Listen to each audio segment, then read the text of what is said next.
And so in my class, I only teach one single equation. And the equation that I teach is called the Changemaker impact equation. And so I explain to students that the way you have impact as a changemaker is equal to.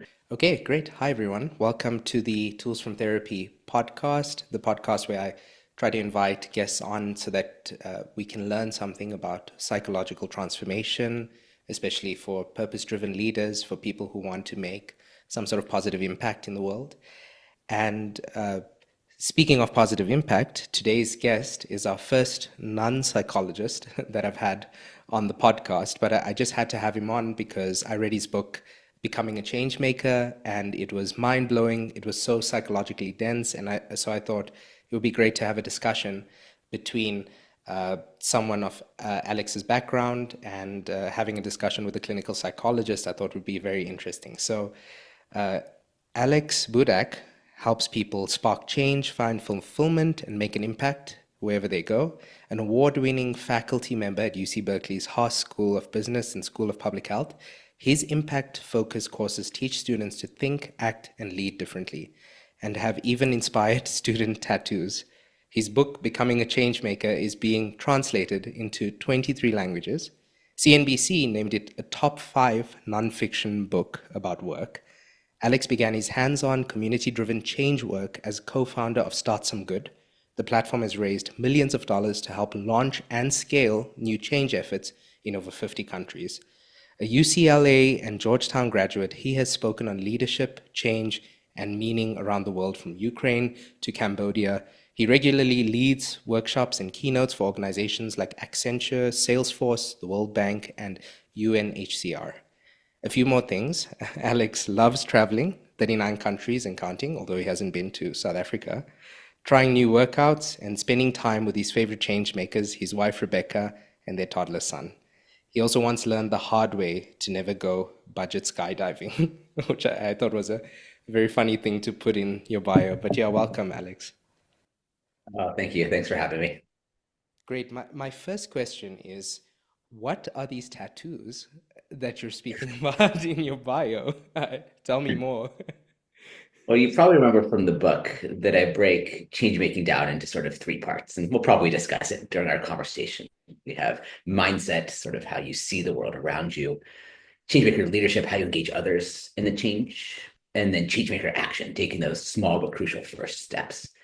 So Berkeley has a number of wonderful professors that win Nobel Prizes, and I am not one of them. I am not one of those mathematicians or physicists. And so in my class, I only teach one single equation. And the equation that I teach is called the Changemaker impact equation. And so I explain to students that the way you have impact as a changemaker is equal to, think parentheses. So the sum of your mindset and your leadership. So how you see the world, how you engage others, that multiplied by your changemaker action, the steps you take. And so the lesson there that it doesn't take a brilliant mathematician to know that when you multiply a number by zero, the result is zero. Even a million multiplied by zero is still zero. And so a couple of students really resonated with this idea. One was at the beginning of a sort of entrepreneurial journey. Another was kind of in the middle of a personal transformation. And so they found that idea really resonated with them. This reminder that action matters. It doesn't have to be huge steps, but it's got to be something. And so they got those tattoos as a way to sort of anchor and remind themselves of the importance of taking those small daily actions. I get why they got it. It's very concise. It's a very concise way of uh, distilling all of this wisdom about how to do something so meaningful in the world. So, yeah, I might consider it one day. I've got a few, but we'll see. No promises. But I'll add it yeah. to the bio, both students and podcasters getting tattoos. We'll see if we can make it a global phenomenon. For now, just Totally, totally. I think any new thing, it trends, so maybe we should look into that.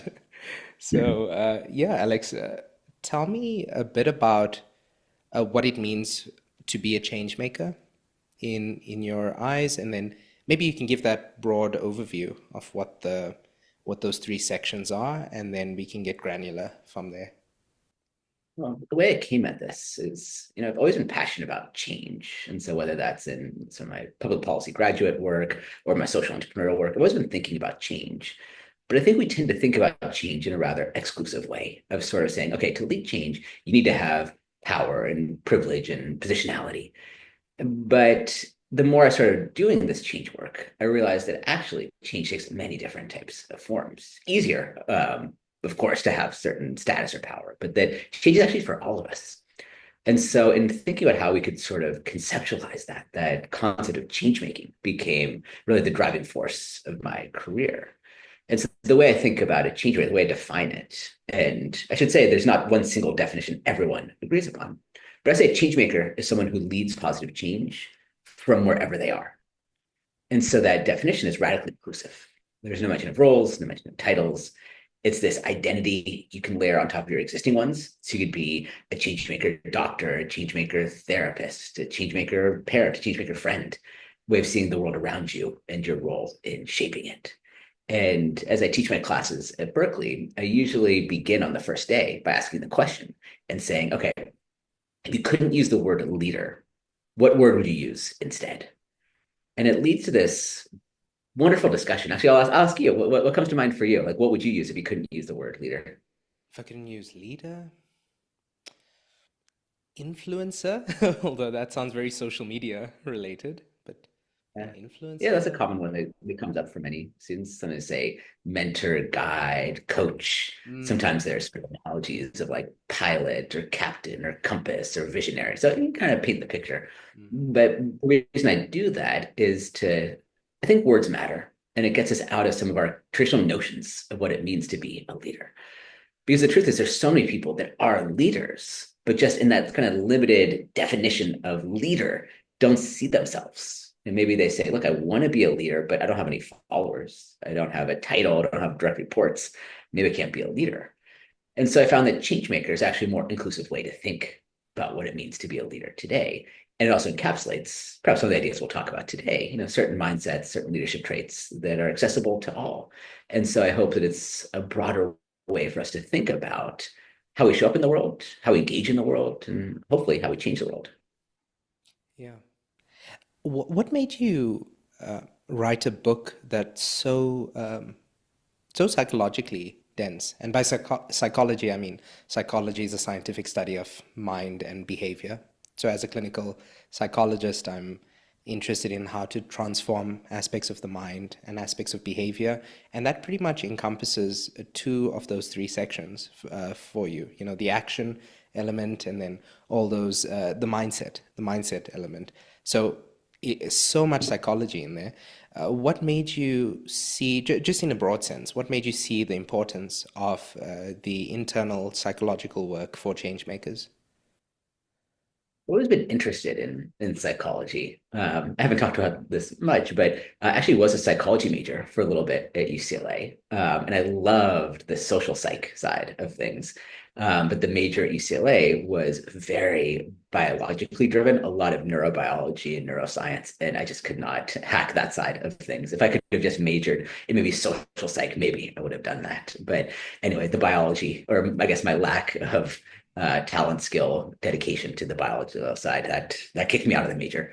So I've always had a passion, but then I guess I came back to it as I began teaching the course called Becoming a Change Maker, and I wanted to be an inspirational class, but I wanted to be grounded. And so I grounded in, real disciplines. And there's a bit of sociology, there's some other fields that I pull from. But I mean, at its core, it pulls from a lot of psychology and organizational behavior. And so that gave me a chance to do this deep dive, a bit of the maybe major that I never did myself when I was a student, I could now do as a teacher. And the mind fascinates me. People fascinate me. And the way we think about the collective action fascinates me. And I like that tension, that pull between sort of individual, like sort of the internal workings, what we do as a single person, but then collectively how we drive change. And so I found a lot of fun and meaning and sort of exploring that. Yeah, I get it. I mean, the mind is it's so fascinating.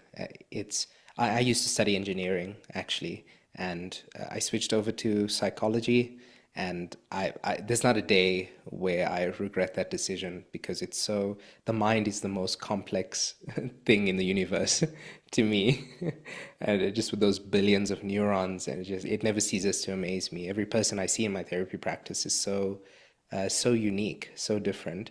And something I appreciated about your book was that you really captured the diversity of change makers that are out there. And I found it very inclusive of different kinds of people, and the way that you worked with different kinds of people, and the little stories and anecdotes really showed just how personalized you made your approaches to mentoring and conversations. And so that's something I really appreciated. But if we move out of the personalized aspect and we speak a bit generically about, let's go with the first aspect, mindset. If someone wants to be a change maker, purpose-driven leader, a compass, a visionary, what are some of the top mindset transformations that they should engage in? One of the things that I think is top of mind right now in a world that's so rapidly changing is this idea of flexibility, adaptability. But when we speak about flexibility, I think we tend to do it in not nearly precise enough ways. We say, oh, be flexible, be adaptable. But what does that actually mean? And so I like the work done by Philip Zaccaro at George Mason University. And so he breaks flexibility down into three parts. Cognitive flexibility, that's sort of strategic flexibility, holding multiple mental models. There's emotional flexibility, being able to sort of vary your disposition with others, meet people where they are emotionally, kind of empathy, heart-centered. But then the third one is maybe the one I want to call out most relevant right now, which is a dispositional flexibility. That's the ability to remain both grounded and optimistic at the same time. In working with, I have the great privilege of working with change makers that are teenagers all the way to like very senior executives. And so often I find folks fall into one of two very binary camps. There's the sort of toxic positivity camp of like, oh, don't worry about it. Things will be fine. Like, just, don't stress so much. Like, we're good. Yes. But then the other side, I also teach at the School of Public Health at Berkeley, which I think is a little bit more grounded in sort of, one might say skepticism, maybe cynicism, but the sort of move towards fatalism of sort of, oh, it's inevitable. There's nothing we can do. Like, what's the point? And more, I see folks going into one of those two camps. And I think dispositional flexibility gives us a compass for thinking about the actual flexibility we need, which is to recognize the real, hard, systemic, challenging problems we're facing, and to believe that we can do something about it, that a better path is possible. And here I think about the words of poet Amanda Gorman. She delivered the poem, The Hill We Climb. And I think the final three lines are a really nice embodiment of sort of what I mean by that changemaker mindset, the idea of flexibility.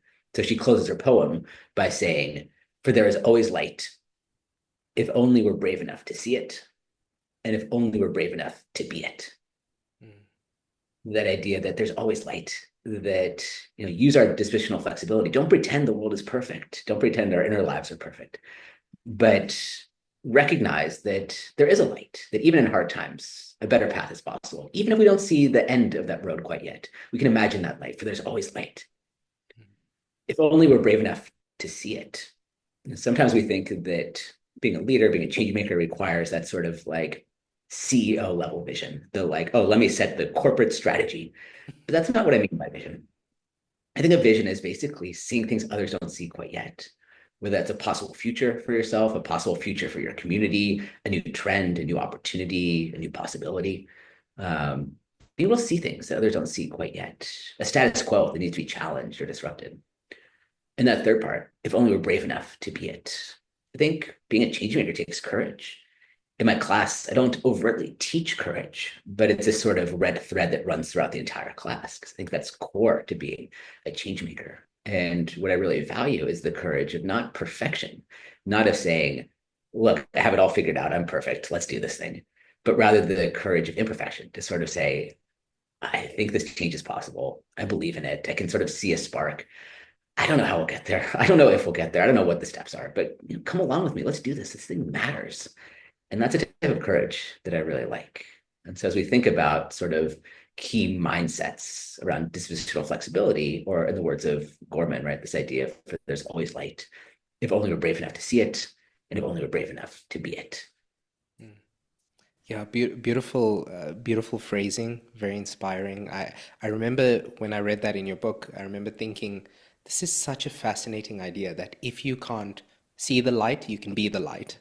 And just knowing that you're not just the victim to your environment, but that you can influence the environment in turn, and having that the courage to do so, and to I find that very inspiring. And I think sometimes we can start to feel as though we're just the helpless victims to circumstance. And I like the balance as well in dispositional flexibility. I think that's a very healthy mindset to be able to see what's going wrong and to still want to do something about it, and to have hope in doing something. That's something I resonate with as a clinician, because obviously I have to be willing to lean into the suffering of my clients. And I find when I'm willing, the more that I'm willing to do that, the more that I'm willing to lean into that suffering and have compassion, right? Compassion, meaning with, passion meaning suffering. So to be with suffering, to be compassionate, I find that that's when I'm able to make the difference, is if I really see it and I be with it. So that's where my mind kind of goes with this, is if you want to make change, you need to be willing to look at what's wrong, but also still have that hope to move forward. There was something else I wanted to. There's something else you said that was very valuable that I wanted to comment on. It'll come back to me. But yeah, was there anything you wanted to add there? Well, just to on what you just said, because I think that's an important point. Change making, I think we often need to hold these polarities at the same time. The idea, what you're saying is like to be compassionate and to give people the tools for a better future. I talked about sort of being optimistic and being grounded. But there's other examples of that too. I think a lot about the temporal component of leading change, that we need to have an urgency for fighting, I don't know, racial justice or climate justice. We need that like urgent steps. We can't just sit back and wait. But we also have to recognize that change takes time, that we can't get frustrated or burnt out after a week of hard efforts and our changes don't come. So balancing the sort of urgency and the patience. Thinking about balancing this idea of to be a change maker, I think you have to be confident. You have to be willing to stand up for your ideas and tell people like why this matters. But you also need to be humble. You need to have the humility to always be learning, to recognize you don't have all the answers, to be humble enough to get closer to those that are most directly affected by the problems rather than further. But the answer isn't to be somewhere between, a little confident and a little humble. You actually want to be both. You want to be someone who has that confidence, but also that humility at the same time. You want to be the person that has that urgent drive to create change and the patient to recognize that it'll take some time. You want to have the awareness of real systemic problems and the belief that I could do something about it. Yeah, that's such a great point. That it's not a balance. It's it's almost two separate dimensions, and you want to level up in both of them. I think there's this therapeutic modality called dialectical behavior therapy, and dialectic is basically this idea that sometimes there are these almost paradoxes that we have to balance. One of them that I want to add to what you were saying about which is a very good one, the urgency versus the patience and consistency. Another one is acceptance and change. Oftentimes, I find that has to be balanced as well. If I have a client, just accepting the person in front of me, accepting the situation. Once we've accepted it, we make room for the change. But those are two separate skills. That it's not about leveling them out on some average. It's you have to get good at doing both. So that's how I kind of relate to that. Yeah, makes sense. Yeah. Alex, I wanted to say, that, what I've noticed in my own life is that the balance between pessimism and optimism is best inserted into different domains of my psychology. So I find that on the planning domain, it's good to be a pessimist, and in the behavioral domain, it's good to be an optimist, because you want to plan for the worst, but also behave in an optimistic way. And maybe that's a good segue into some of the behavioral aspects, because one of the sections, what I jotted down here, was on failure. I thought that was really important, that fear of failure and how that can freeze your behavior. It can stop you from asking questions. And you have a lovely exercise that you do with the students on Go Fail. So yeah, I'd love for you to share that with the listeners.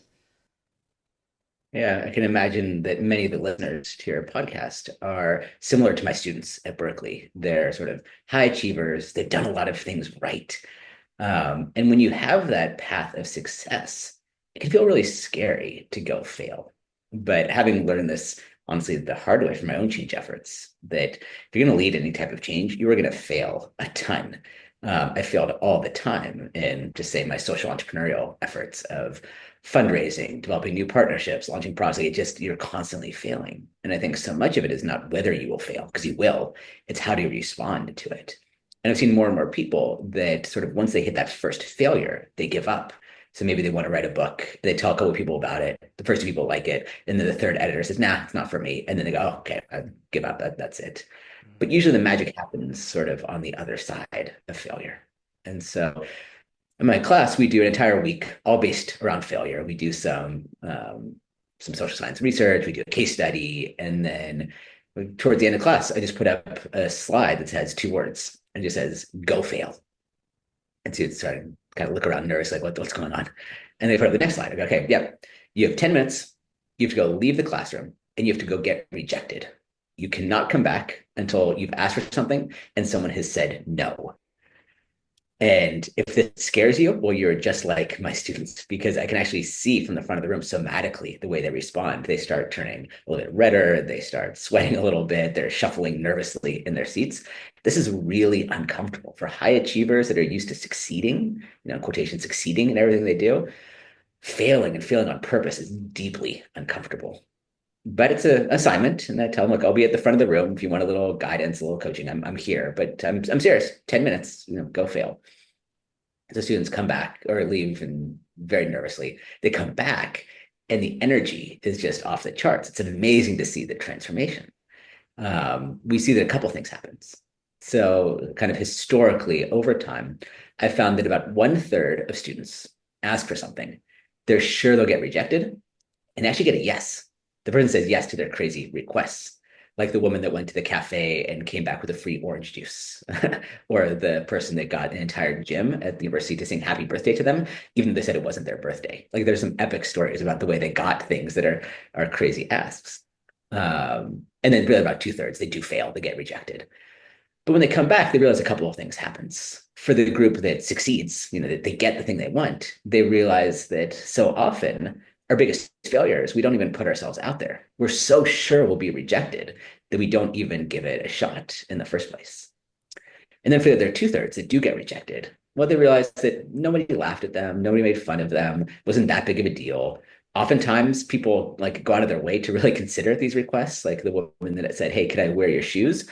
And the person thought about it for like a really long time before saying no. Like she was almost like trying to find a way to say yes, she just couldn't. And students realize, okay, look, if I can ask for something that I don't even care that much about, what could I do if I really care about something, if I really put myself out there? What happens if instead of expecting a yes on everything, if I just say, look, I'm going to go ask 20 guests to be on my podcast, I'll assume that 18 will say no, but I'll get two out of that. Maybe that's not a bad ratio. And maybe that unlocks a lot of really good things.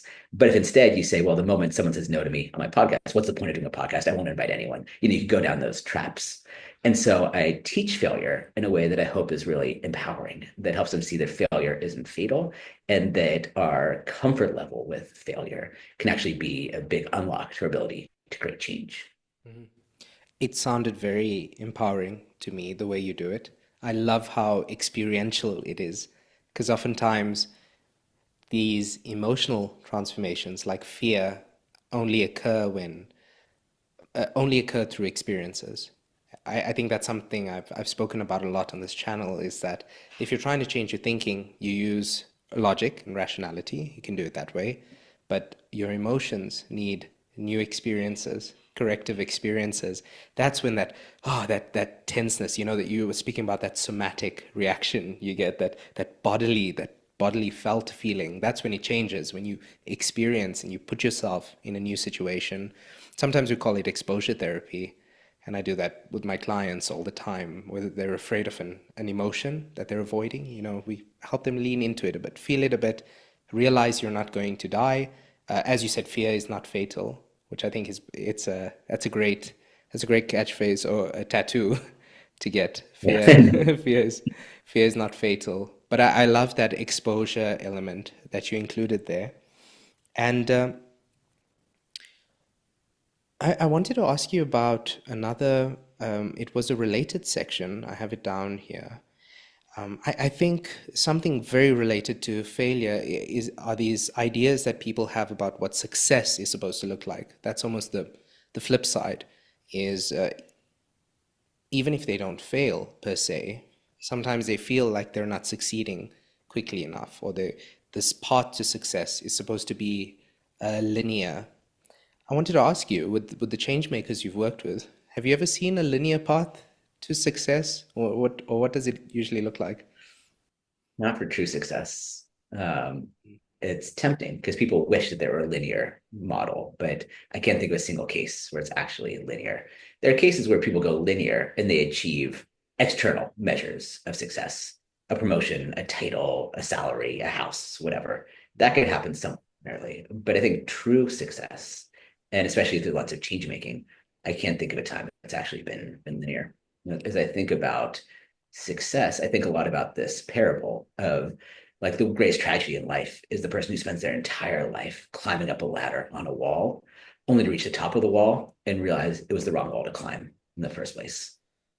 And I think a lot about that when we think about the traditional paths we send folks on for, people that really orient themselves towards success, those markers that I think there's all too many people that spend their lives climbing that ladder only to get to the top and realize, oh, that's not actually where I want to be. Now, there's a role for sort of second act careers, and it's never too late to create change. But I think it's also important to spend some time really thinking about your values, think about where you want to be. I think about success in maybe a more expansive way. I think not in terms of traditional success, which can feel empty, or happiness, which I think can feel fleeting. Instead, I like to think about fulfillment, living a life of meaning that you look back on, you feel proud of. And as I think about fulfillment, I think about sort of three parts: character, connection, and contribution. So, like character, are you clear on your values? Do you have moral courage to live that life that you imagine? Do you act with integrity? Do you make hard decisions that are in line with who you want to be at the end of your life? Connection. I think life, change, leadership's all done through and with others. And so, do you have those meaningful relationships with others? Have you connected on a deeper way? And have you, by the way, connected with yourself as well? Do you know who you are? Are you okay with putting your phone down for a little bit and just being in silence or just being with yourself? And then the third part is contribution. And I think contribution is helpful maybe instead of impact or something like that, because when you think about contribution in a widely accessible way, maybe your greatest contribution in the world is being an amazing parent, being an amazing stepson, maybe being a great manager who brings the best out of your team. Those are all valid contributions. But a life well lived, a successful life, I think has contribution at the core. But for me, a lot of this crystallized. I'm a dad of two now. And I think about like, our evenings are crazy. They're crazy. Like it's just so hectic. And like there's just chaos in our house, two kids under four. Um, and if you were asking me like at a given moment at 5 p.m., how happy am I as I'm like juggling, cleaning up plates and whatever, not that happy, maybe. Not as happy as I was in graduate school when I was just going to a bar and dancing with friends. But there's nothing I've ever done in my whole life that's more meaningful than being a dad. And so there's this great sense of fulfillment, this idea of character, of like being the person I always wanted to be a dad, and I am a dad, connecting with these little wonderful people, and contribution to play my small role and hopefully helping them grow up too. That doesn't meet a traditional marker of success or maybe even fleeting happiness. But for me, that's fulfillment. And so that's why I think we can really broaden that definition of what it means to be successful. Beautifully said. In my field, there are these concepts, you've probably come across them: eudaimonic happiness versus hedonic happiness. And you pretty much described that more of a eudaimonia, where there's meaning and fulfillment and contribution and connection. Alex, based on your experience, you've worked with many change makers. What do you think what do you think pulls people into the more hedonic, pleasure-based selfish kind of living, and away from those three C's that you spoke about: character, contribution, and connection. What have you seen pull people away? It's really hard. And I don't blame people because I think so much of our society pulls people towards those external validators. I certainly see that, teaching at a business school. One of the things I was struck by when I first started teaching here is that with a business degree, you can do any number of things. It's a wonderful degree. But the only, or not the only, the main companies that come to recruit from campus are what we call the ABCs: accounting, banking, and consulting. So McKinsey is there, Wells Fargo is there, Chase is there, and they make it very easy. And not saying it's easy to get a job at McKinsey, but I'm saying that path is very clear. It's sort of like, you're flying a plane and the runway's lit up and you go, okay, land here. You've got your great degree, come get a job at Accenture. And for some people, that might be a good path. But I think the honest truth is that if people were to take pause and really deeply think about what they want to do with their life, most would probably not want to do the ABCs. Some would, and if you do, that's great. But I think many don't actually want that. And so it takes a really strong inner drive and awareness and presence to sort of resist some of those factors. And I say that because it's systemic. It's a lot easier to chase those things when we want validation. People are going to like, look, if you have a huge home, you drive a Porsche, you're getting a lot of external validation. People go, oh, nice car, nice house. If you have really wonderful character and integrity, people might not see that automatically. At the end of your life, they may see that, but no one's going to be like, oh, yeah, she's got really wonderful integrity. I don't know, maybe you will, but it's a lot harder to tell. And so you need to have that sense of presence. I don't pretend that it's easy. I don't pretend that it's automatic, but I would love to see more people spend more time reflecting on life's big questions. There's very quick, easy answers that are there if you want them, and very slow, hard answers if you're willing to sit with them. And the more we can shift towards that deeper inner work, that inner reflection, I think the better off we'll all be. 100%. I totally agree with that. I agree that it's difficult, and I also agree that shifting toward that would probably make things a lot better for all of us. Because, I got into doing this and trying to speak to this specific kind of audience, change makers, and people who want to make some sort of positive impact. Because it actually pains me to sometimes see what I see in my profession. Having worked at a hospital where you see a lot of suffering and death, and I've worked at a forensic unit where I've seen, psychopathic characters and extreme levels of narcissism and just suffering at that level as well.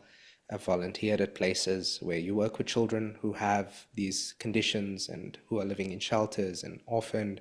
South Africa has a lot of strife, and we break a lot of records in a bad way in terms of suffering. So seeing that going through my training has it made me feel that what could be more fulfilling, like you were saying, that word fulfillment, than helping people walk this path. It just feels like such a useful way to spend my time, to sort of convince more people to, hey, come on, let's be a change maker. Like you've got a skill set. Here's some psychological tools to help you develop that sort of mindset and the behavior and walk on this path. And I realize I'm preaching to the choir here as the author of Becoming a Change Maker. But yeah, the point is, I think I've seen a lot of strife, and that's why I appreciate your book, because it's so practical in helping people walk this path, and to consider purpose and connection and contribution. And it makes me feel very light, like reading it. I get a very light feeling reading that, and I don't always have that as a clinician. Alex, I wanted to ask you about authenticity, because it's kind of uh, well, there's a bit of a paradox here, because you're teaching people how to become a change maker, so how to become different in some way, and you're also asking for authenticity. So, and you're speaking to the importance of authenticity and integrity and things like that in the book. So I was wondering if you could help us integrate those two things. Well, I'll suggest this is another one of those things that isn't actually a tension, or maybe it's a polarity and it's a both. And I think there could be a conflict if there were people aren't change makers. But my deep fundamental belief that drives everything I do is that everyone is a change maker. We all have that potential inside of us. And so it's not about asking someone to change fundamentally who they are. It's actually helping them tap into who they are and then manifest it in a way that matters for them. And so I think the most effective change makers are the most authentic. I think we can see through the change makers who are not. I'm coming to you from Silicon Valley, and I think we often see a lot of entrepreneurs who maybe are true. They affect a lot of change. They scale big businesses, but you don't get a sense of true authenticity from them. And so the type of leaders I hope to build are authentic change makers. And as you mentioned in the book, I tell a lot of stories of a lot of different kinds of change makers, big scale, small scale, community, corporate. There's no prescription for me about the type of change maker you need to be, other than it needs to be true to who you are. I think there's a lot we can learn from our own personal sort of story, why we opt into being a change maker. What are our values, our lived experiences, our strengths, our weaknesses, our biases. Those are all things we bring in. And that's what's so wonderful about it, is that no two people will be the exact type of change maker. I do hope that in writing the book, people will find common traits. So, people will learn how to question the status quo, regardless of their sector or role. But the way it manifests itself could be very different. I want to give people the space to create change in a way that's true to who they are and to really activate that change maker inside of them. The greatest privilege I have as an educator is that at some point during the semester, for basically every student, I just literally see this light bulb go off in their head. That light bulb where they go like, oh, I'm a change maker. And so for some students, it happens like in the first week, like, they're in class the first time, like they get it. For some, it might take a long time. And I write about some of those students in the book, in fact, where they're very skeptical. But then sort of towards the end, that moment happens for them. And what a privilege to get to share that with them. But once you have that light bulb moment, I think you're forever changed. You don't see the world or yourself the same anymore. And wow, what a wonderful trajectory to be on once that happens. Mm.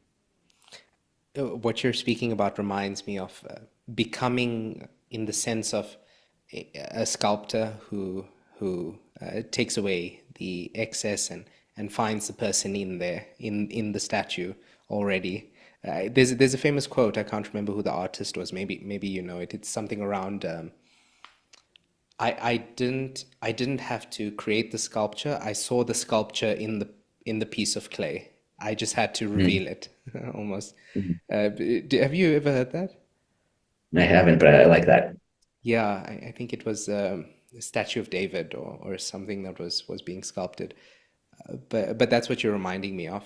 And in my clinical practice, when it comes to a lot of people come to into therapy and they say, I want to discover who I am, I want to connect to who I am, I want to become who I am.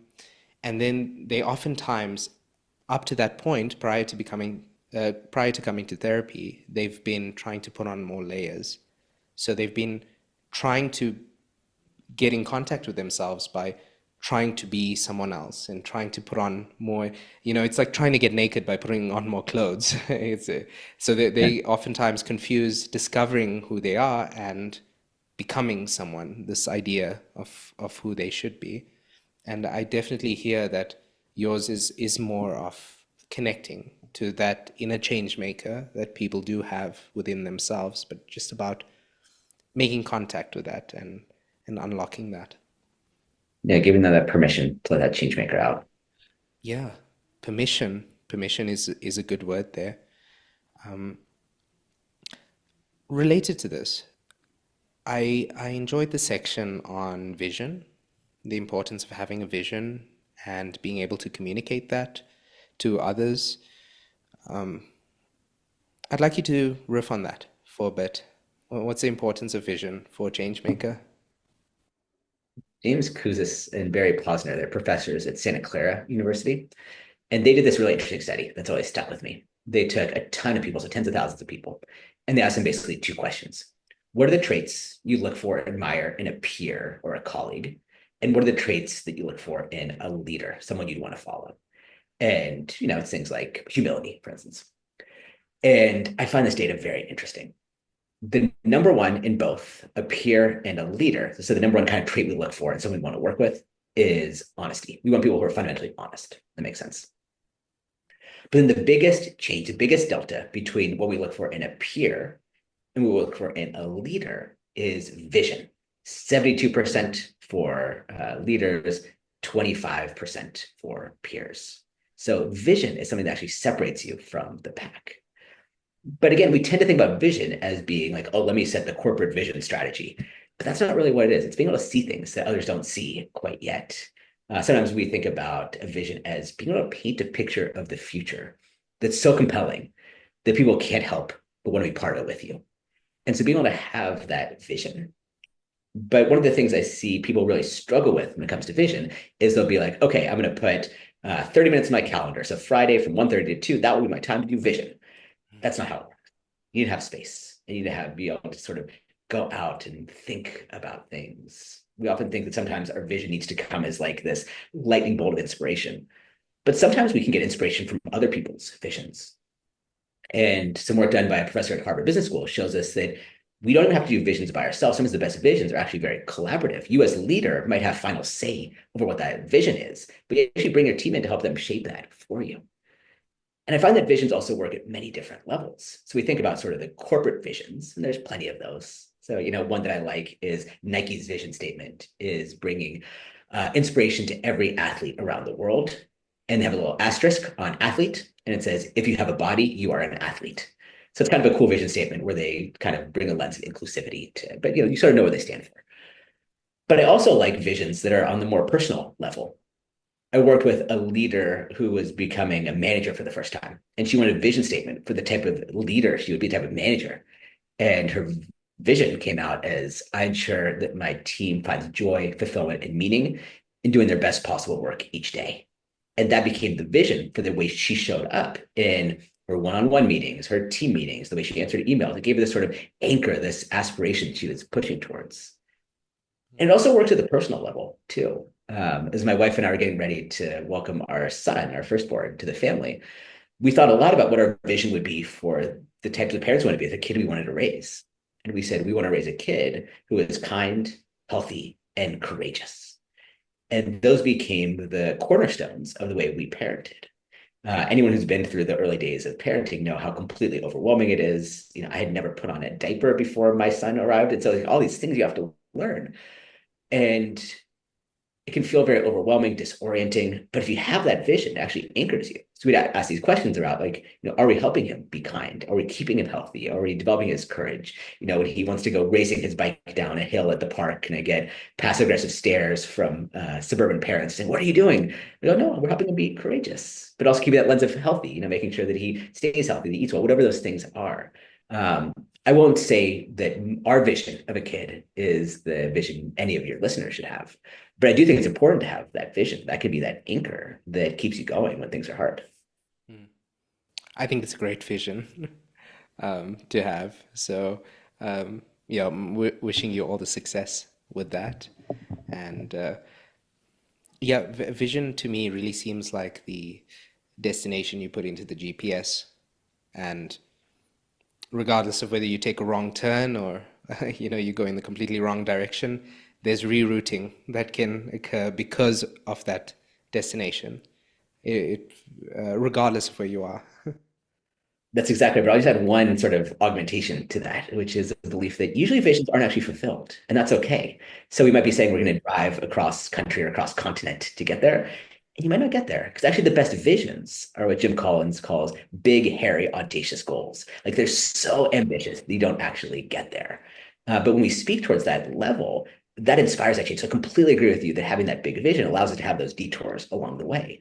But like an example of a vision statement I love is Volvo had a vision statement which said, by 2025, no person will die riding in a Volvo. Now, I don't know if that's true. We're in 2025 now. Probably some people are still dying because it's still in perfect world.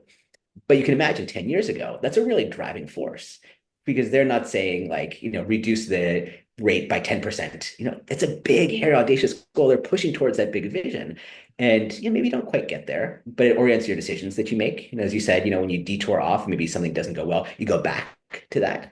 And there's actually some fulfillment, I guess, that comes from being okay with not fully reaching that goal. But it doesn't mean you give up on that goal. It doesn't mean you give up on that vision. You keep going towards it. Just recognize that a vision ambitious enough might not actually be met in your lifetime. Mm. Yeah, that's such an important augmentation. I like how ambitious you are when considering the vision statement. There's something energizing and inspiring about that. And I find that when you set higher goals, challenging goals, you find more capacity within yourself to go that extra mile. It's like that raising your arm thing. Have you ever done that experiment with your people in Yeah. your class? I can do it with you quick, Alex. Just raise your arm as high as you can. Okay, now raise it even higher. So you see this, Yeah. I said, I said raise it as high as you can, but there's always that bit more. I think that's such a cute illustration of how if we just have a goal, we underestimate ourselves a bit in pursuit of that, even with something as simple as, if you're doing it with something as simple as raising your arm, imagine what you're doing in the complex world of social entrepreneurship. Great point. Even with my bad shoulder mobility, you even got me to raise my arm higher. So, Oh wow, great. Great job. I've had some left shoulder problems. It seems to yeah strike a lot of us at a certain age. But yeah, that's it's a great point. So thanks for sharing that about the vision. I see we're almost at time, so I think as a way to land the plane, before I ask if there's anything you would like to contribute further, I think the Changemaker canvas is a very useful tool because I find that oftentimes people assume that if you have the idea, the action is going to come naturally. So there's an assumption that those things are very close together. You know, one domino is going to hit the other. But with the Changemaker canvas, I feel you've pulled those dominoes apart and you've inserted, you know, several more there to just make that transition a lot smoother and easier. So yeah. yeah, I'd love for you to just tell the audience about what the Changemaker canvas is, who should use it, and how to use it. Well, and having worked with all kinds of change makers around the world, there's never someone I've talked to that's like, yeah, change is easy. I got this. It's not scary. It's like totally manageable. And when I recognize that, though, even senior executives, like people experience with change, really struggle with it too. I set out to try to build a tool that meets people where they are. You can take a look if you want. It's a free download. It's on my site, alexbudak.com/canvas. You can download it and play with it. But the idea is to do exactly that, to bridge that knowing doing gap. So sort of like, okay, I know sort of where I want to go. I can see that, but it breaks change down into small, meaningful chunks. You take maybe 30, 45 minutes to fill out this canvas. The pieces kind of build upon each other. It forces you to think a bit about your vision, what's the core problem you're solving, but also things like how do you plan for resilience? Like things are going to go wrong. How can you think proactively about some of those things that could go wrong?